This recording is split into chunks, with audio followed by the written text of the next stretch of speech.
이번 주 내내 조희대 대법원장을 향해 사퇴를 요구했던 민주당의 공세 방향이 좀 바뀌었습니다. 신빙성이 떨어지는 이른바 4인 회동설 대신 대선에 개입하기 위해 재판을 모의했다는 주장으로 공격 포인트를 옮긴 겁니다. 그러면서 회동설을 처음 제기한 사람이 해명해야 한다는 반응까지 내놨습니다. 한송원 기자입니다. 이렇게 대법원장 민주당 서영교 의원은 지난 5월 14일 이른바 조희대 한덕수 회동설 녹취를 법사위 회의장에서 들었습니다.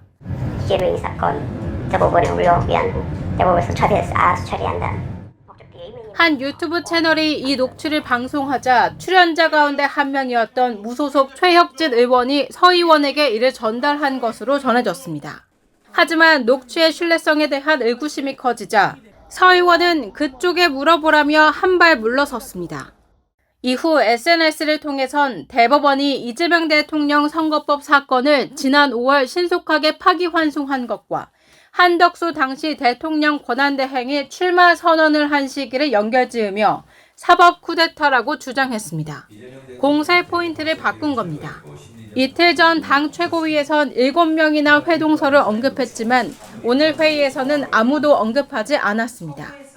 정청래 대표 역시 대법원이 이 대통령 사건 파기환송 선고를 빨리 한 것만 문제 삼았습니다. 왜 그때 그렇게 이재명 후보의 선거법 파기환송을 번개꿀에 콩 거먹듯이 빨리 해야 했는지, 지금도 같은 생각인지 입장을 밝혀야 한다고 생각합니다. 김병기 원내대표는 근거가 있으니 얘기했을 것이라면서도 의혹을 제기한 당사자들이 밝혀야 한다고 했습니다. 처음으로 말씀하신 분이 그건 그 근거 정도 또는 그런 거에 대한 경위 또는 주변 상황 그런 얘기를 했었던 그 베이스가 있지 않겠습니까? 그런 거는 좀 얘기를 했으면 좋겠다. 집권 여당의 의혹 제기가 새롭게 확인된 것 없이 정치적 부담만 떠안긴 셈입니다. TV조선 한송원입니다. 국민의힘은 회동설이 명백한 허위사실 유포라며 형사고발과 국정조사 등 가능한 모든 수단을 동원하겠다고 했습니다. 대법원장에게 물러나라고 압박하는 것 자체가 정당 해산 요건에 해당한다는 주장까지 나왔습니다. 이참에 논란이 된 여러 썰들의 진위 여부가 확인이 될 수 있을지요. 이어서 변정현 기자입니다. 이른바 조희대 한덕수 회동설을 처음 방송한 유튜브 채널이 확인되지 않은 설이라고 밝히자 국민의힘은 이를 국회에서 언급한 민주당 의원들을 강하게 비판했습니다.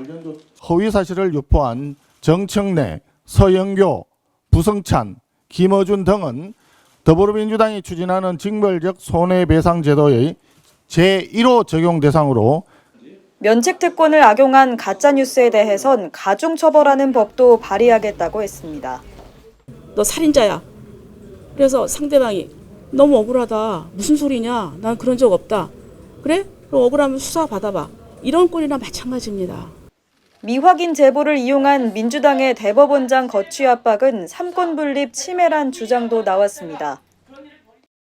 명백한 허위사실 유포이자 선거법 위반에도 해당하고 위헌정당 해산 요건에도 해당한다고 봅니다. 야당에선 회동설 제보자 음성이 조작됐을 가능성도 거론했지만 해당 유튜브 채널은 실제 제보자 음성은 맞다고 했습니다. 조희대 관련됐던 5월 10일 방송의 그 녹취는 AI가 아니에요. 실제 제보자의 음성을 피치 변환을 해서 공개한 거예요.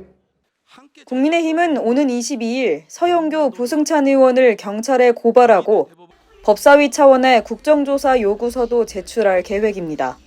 TV조선 변정현입니다.